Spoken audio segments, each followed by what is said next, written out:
Speech on anti-drug ലോക ലഹരി വിരുദ്ധ ദിനമായി നാം ആചരിക്കുകയാണ്. അതുമായി ബന്ധപ്പെട്ട് ഏതാനും ചില ലഹരി വിരുദ്ധ ക്ലാസുകൾ നടത്തി കുട്ടികൾ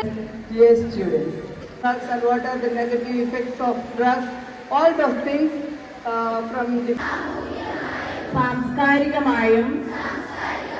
നശിപ്പിക്കുന്ന പങ്കെടുത്ത് എന്റേതായ കടമ